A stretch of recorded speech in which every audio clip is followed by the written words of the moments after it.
중세에 있었던 일이라고 합니다. 유명한 신학자 성 토마스 아퀴나스가 당시의 교황과 대화를 나누고 있었습니다. 교황이 아퀴나스에게 이렇게 말했습니다. 더 이상 교회는 은과 금이 내게 없다라고 말할 수 없다. 그 말은 교회가 부자가 되었다는 뜻입니다. 그랬더니 아퀴나스가 맞받아쳤습니다. 그러면 더 이상 나사렛 예수 이름으로 일어나 걸으라 하고 말할 수도 없겠네요. 그 다음에 대화는 어떻게 진행되는지 알 수가 없지만 그들의 언급은 사도행전 3장에 있는 말씀을 인용한 것입니다. 베드로가 미문가에 앉은 뱅이가 구걸하는 것을 보고 은과 금은 내게 없거니와 내게 있는 것으로 너에게 주노니 나사렛 예수의 이름으로 일어서라 했더니 그 사람이 일어서는 기적이 일어난 것을 가리키는 것입니다. 이 성경 구절이 우리에게 어필하는 이유는 우리는 물질로부터 자유한 것이 경건한 것이라고 생각을 하기 때문입니다. 그래서 정절, 순종, 그리고 가난을 덕목으로 여기는 이유가 여기에 있습니다. 그런데 사도행전을 잘 읽어보면 사도행전 3장에서는 베드로가 은과 금은 내게 없거니와 라고 말을 했지만 사도행전 4장에 가서 보면 집과 밭이 있는 사람들이 그것을 팔아다가 돈을 사도들의 발 앞에 두었다라고 말하고 있는 것입니다. 그러므로 교회는 늘 빈손이었던 것이 아니고 은과 금이 없었던 것이 아닙니다. 교회가 은과 금을 소유할 때도 있었습니다. 그것이 결코 나사렛 예수의 이름으로 일어나라 하고 말하지 못하게 만드는 것이 아닙니다. 그것을 우리가 알아야 됩니다. 경건이든 거룩함이 반드시 물질의 빈곤함에서 비롯되는 것이 아니고 이것은 내면적인 것에서 비롯되는 것입니다. 내면적인 가난함, 겸손함, 믿음, 여기에 믿음이 있고 능력이 있고 그것을 하나님이 보시고 역사하는 것입니다. 그러므로 예수님 말씀에도 심령이 가난한 자가 복이 있다. 천국이 저들의 것이다. 심령의 가난함, 여기에 예수님도 초점을 맞추신 것입니다. 미국 남가주에 있는 갈보리 채플이라는 교회는 평소에 방송 선교에 관심을 가지고 있다가 어느 방송국이 매물로 나왔다는 말을 듣고 그 방송국을 샀습니다.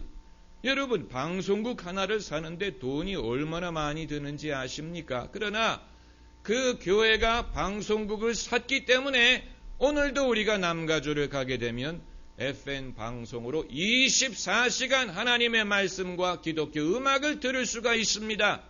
여러분, 누군가가 준비가 되었기 때문에 영적으로 준비가 되고 믿음으로, 비전으로, 꿈으로 준비가 되고 그리고 물질적으로도 준비가 되었기 때문에 하나님이 절호의 기회를 주셨을 때 그 기회를 차지해서 하나님의 일에 동참을 할 수가 있었던 것입니다. 국내에 어느 선교회관이 재정난으로 매물로 나온 적이 있습니다. 그 선교회관은 아주 넓게 멋있게 지은 건물인데 이제 그 건물이 세속단체에 팔리게 되면 원래 그 의도와는 다른 목적으로 사용되게 될 것입니다. 그런데 국내 어느 유수한 교회가 현금으로 그 선교회관을 구입했습니다. 대단한 일이죠. 엄청난 액수의 부동산인데 그 교회가 믿음도 있고 비전도 있고 그리고 능력이 있었기 때문에 그 기회에 그 건물을 사서 복음을 전하고 원래 의도대로 그 시설을 사용할 수가 있었던 것입니다. 제가 캐나다에서 살 때 참으로 인상 깊었던 것은 이 빌리그레암 전도 집회에서 공중파 TV 시간을 1시간을 사서 전도 집회 실황을 방송하는 것이었습니다. 그러니까 우리나라로 치면은 MBC라든가 SBS 같은 공중파 시간을 저녁에 프라임 타임 가장 시청률이 높은 8시에서 9시 사이에 1시간을 사서 그 시간에 전도 집회 실황을 방송을 하더라는 것입니다. 그 방송을 보고 예수님을 믿는 사람들이 얼마나 많은지 모릅니다. 여러분, 그 시간을 내주는 방송사도 놀라운 것이지만 그것을 살 생각을 하는 빌리그레암 전도협회도 대단한 것입니다. 구하라 그리하면 주시리라, 문을 두드리라 그리하면 열리리라고 했습니다. 여러분, 우리가 이 세대를 예수님께로 인도하기 위해서는 남이 생각하지 못하는 것을 생각하고 남이 두드리지 못하는 문을 두드릴 줄 아는 그러한 담대함, 지혜가 있어야 되는 것이고, 거기에서 우리는 믿음의 능력을 볼 수가 있는 것입니다. 그저 남의 흉내를 내는 것으로 우리는 결코 이 시대와 맞서서 복음을 전하고 하나님의 살아계시는 것을 증거할 수 없습니다. 남이 생각하지 못하는 것, 그러한 비전, 꿈, 마치 요셉이 애굽에 장차 7년의 풍년이 있고 그리고 7년의 흉년이 따라올 것을 내다볼 수 있었던 것처럼 남들이 보지 못하는 것, 남들은 지금의 풍성함만을 보지만 하나님의 사람은 그 이후에 따라올 재앙, 그 이후에 따라올 시련, 이것을 내다보고 준비할 수 있는 사람이 그 사람이 능력의 사람이요 믿음의 사람입니다. 여러분, 이것은 믿음으로 말미암아 알 수 있는 것이지 아무리 책을 읽고 인터넷을 뒤지고 앞날을 예측한다고 해서 그것을 알 수 있는 것이 아닙니다. 여러분, 지혜와 비전이라는 것은 정보력에서 오는 것이 아니고 이것은 성령으로부터 옵니다. 할렐루야.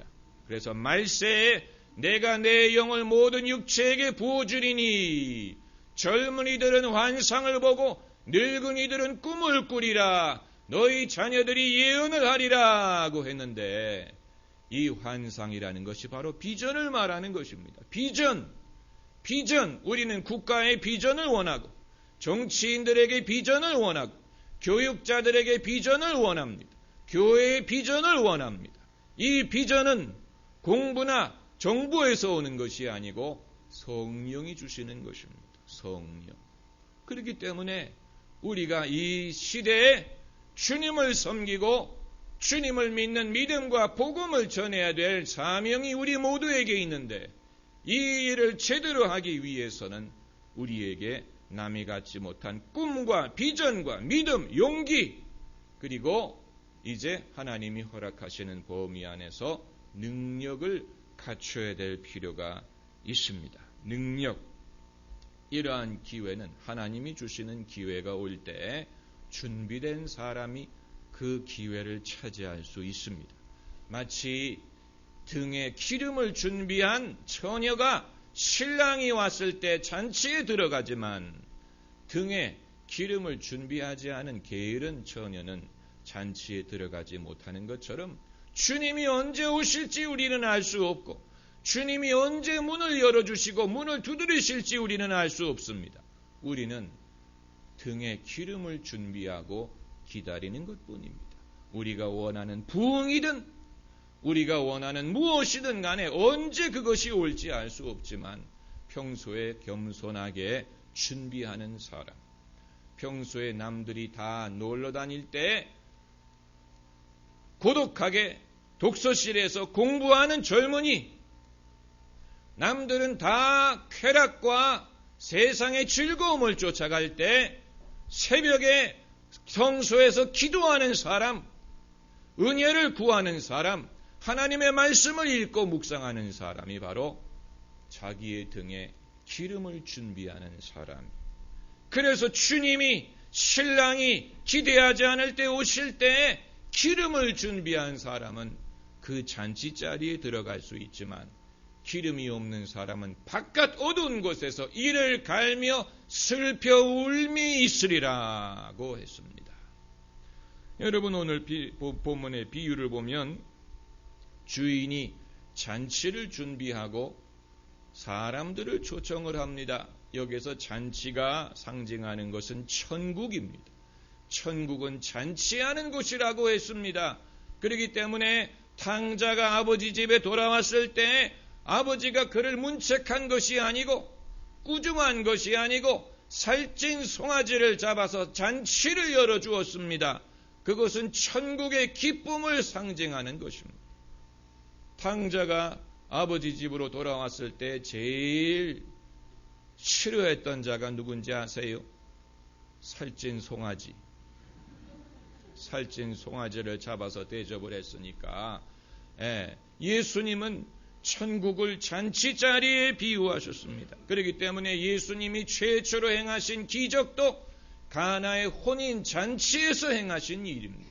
이것은 다분히 상징적인 것으로서 우리는 신앙이나 경건을 괴로운 일, 자기를 부인하는 힘든 일, 십자가와 같은 일로만 생각을 하지만, 그러나 주님이 계신 곳에 기쁨이 있고 주님을 섬기는 것이 즐거운 일입니다. 주와 같이 길 가는 것 즐거운 일 아닌가. 우리 주님 걸어가신 발자취를 딱 쫓겠네. 주와 같이 길 가는 것이 내 자신이 즐거워하는 것뿐만이 아니고 우리가 서로에게 즐거운 일 아니냐. 즐거운 일 아닙니까? 왜 당신은 그것을 즐거워하지 않습니까? 왜 다른 데에 더 좋은 것이 있을 것이라고 생각하십니까? 다른 좋은 것은 없습니다. 주님을 쫓지 않으면, 구주 예수 떠나가면 우리 죄중에 빠질 수밖에 없습니다. 내가 예수님을 믿으니 이만큼 우리가 살고 또 복을 누릴 수 있는 것이지, 만일 우리가 주님을 떠났다면 지금 이 시간에 어디서 무엇을 하고 있겠습니까? 즐거운 일 아닌가? 여러분, 그러므로 예수님을 믿는 신앙에 대해서 미안하게 생각한다든가, 사람에게 그것을 변명하려고 한다든가, 내가 어쩌다가 마누라에게 끌려서 교회를 가게 됐다네, 이런 식으로 말씀하지 마세요. 내가 원래 그럴 사람이 아닌데 어떻게 하다가 내가 교회를 다니게 됐다네. 아직 내가 모르는 게 많다네. 아직 믿음도 그렇게 말씀하지 마세요. 자네는 왜 교회를 안 다니는가? 당신도 교회를 다녀보게. 내가 교회를 가보니까 아직 모르는 것이 많지만 그것이 정말로 좋은 일일세. 이래야지요. 여러분, 그것을 사람들이 보면서 마음이 찔리는 것입니다. 그렇구나. 내가 뭔가 잘못 살고 있구나. 내 영혼이 앞으로 어떻게 될까? 사람들이 자신의 영혼에 대해서, 자신의 영혼의 운명에 대해서 생각을 하게 만들어야지, 그게 아니고 교회 다니는 것을 부끄러워해가지고 성경책을 핸드백 속에 숨긴다든가. 그래서 교회를 다니는 여자분일수록 핸드백이 커요. 왜냐하면 성경책을 그 안에 넣어야 되니까. 그러지 말고 핸드백은 핸드백대로 들고 성경책을 당당하게 들고 다니시. 성경책을 들고 다니시. This is my Bible. 이건 내 성경책이다 말이죠. 하나님의 말씀, 달고 오묘한 그 말씀, 생명의 말씀이다. 당당하게 들고 다니세요. 그리고 교회 가면 다 줘요. 그리고 빈손으로 오지 마세요. 저기 나눠드리는 성경책은 사람들이 다 잃어버린 겁니다. 잃어버린 주인 없는 성경책. 남의 주인 없는 성경책을 읽지 마시고 여러분의 성경책을 읽으세요. 무슨 말인지 아시겠어요? 남이 잃어버린 성경책 가져다가 어디야? 이렇게 하지 말고 여러분의 성경책을 들고 다니고 그것을 읽고 거기서 공부하세요. 그게 벌써 뜻이 다릅니다. 그것은 여러분의 믿음이라는 뜻이에요. 남의 믿음을 빌려다가 하는 게 아니고 여러분의 믿음을 소유해야 되지 않습니까? 내 믿음, 내 성경, 이래야, 내 하나님, 이래야지 목사님의 하나님, 권사님의 하나님, 아니에요. 나의 하나님, my God. 나의 하나님, 나의 하나님. 그것을 고백하기 전까지는 여러분이 믿음을 가진 것이 아닙니다. 그런데 이제 주인이 세 부류의 사람을 초청을 합니다. 세 부류의 사람.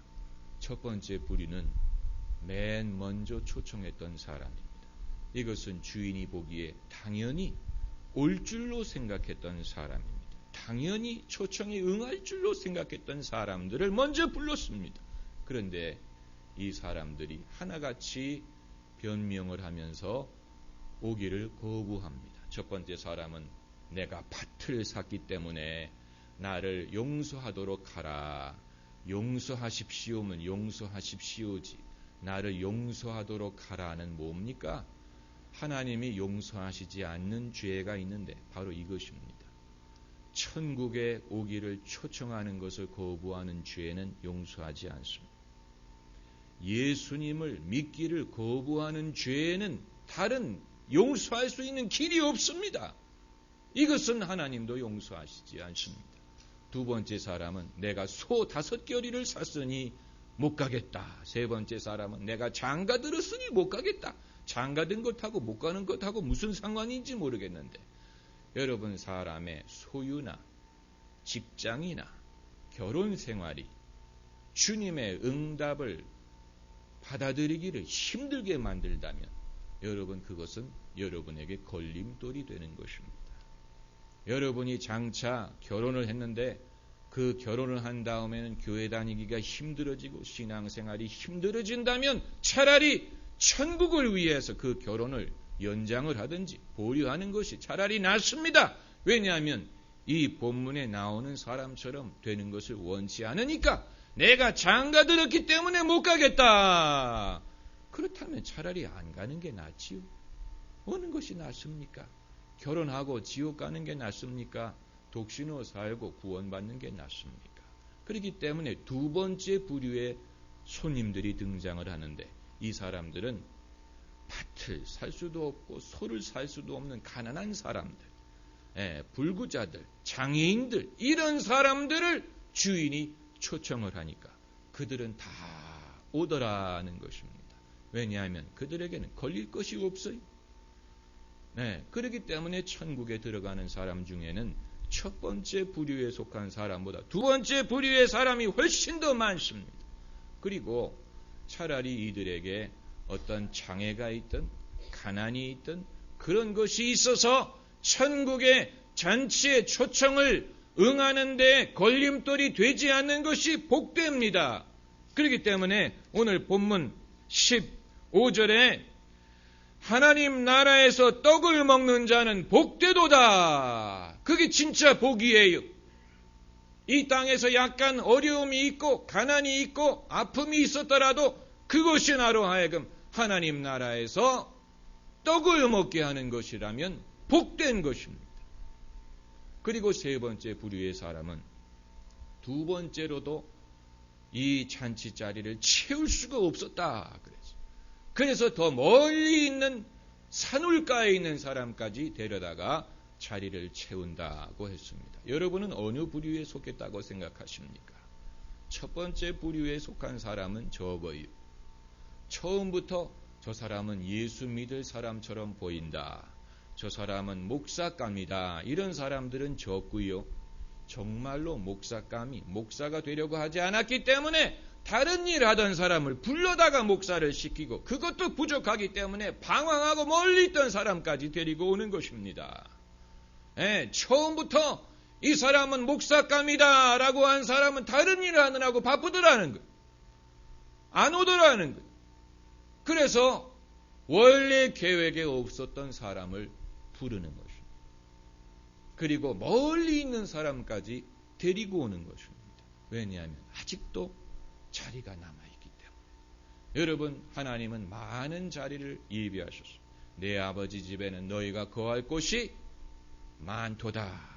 하나님의 집에는 우리가 거할 곳이 많습니다. 여러분 모두가 하나님 나라에서 맡을 일이 있습니다. 하나님은 많은 일꾼을 필요로 하십니다.